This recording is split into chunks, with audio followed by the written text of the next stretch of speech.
ঘড়ির কাঁটায় ২৪ ঘণ্টাকে এক দিন হিসেবে গণনা করে থাকি আমরা, কিন্তু নতুন এক গবেষণায় দেখা গেছে চাঁদ ধীরে ধীরে দূরে সরে যাওয়ায় মহাকর্ষীয় প্রভাবের কারণে পৃথিবীর ঘূর্ণন গতি কমে যাচ্ছে। এর ফলে পৃথিবীর দিনের সময় ধীরে ধীরে বাড়ছে। দিনের সময় বাড়ার এই হার সেকেন্ডের ভগ্নাংশতম হওয়ায় সাধারণভাবে বোঝা যায় না। এভাবে চাঁদ ধীরে ধীরে দূরে সরে যেতে থাকলে ভবিষ্যতে পৃথিবীর দিন ২৫ ঘণ্টা পর্যন্ত দীর্ঘ হতে পারে, যদিও সেই দীর্ঘ দিনের জন্য অপেক্ষা করতে হবে প্রায় ২০ কোটি বছর। যুক্তরাষ্ট্রের উইসকনসিন ম্যাডিসন বিশ্ববিদ্যালয়ের বিজ্ঞানী স্টিফেন মেয়ার্স বলেন, চাঁদ প্রতি বছর প্রায় ১.৫ ইঞ্চি দূরে সরে যাচ্ছে, যার অর্থ আমাদের গ্রহের চারপাশ অতিক্রম করতে চাঁদের বেশি সময় লাগছে।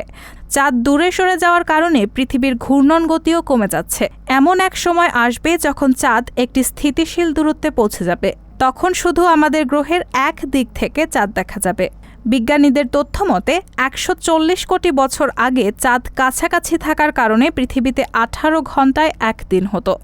চাঁদ ধীরে ধীরে সরে যাওয়ার কারণে পৃথিবীর ঘূর্ণন ধীর গতি হয়ে যাচ্ছে।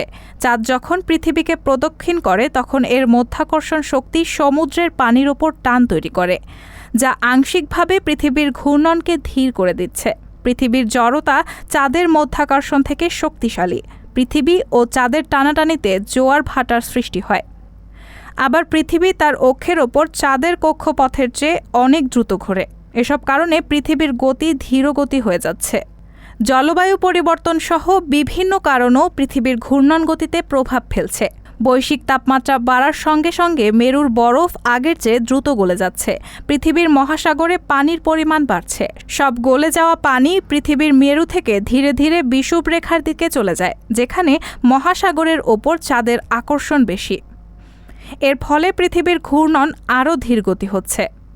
এসব পরিবর্তন কোটি কোটি বছর ধরে চললে পৃথিবীর দিনের সময় বাড়তি ১ ঘণ্টা যোগ হবে। রাহানা মুন, সবার কথা।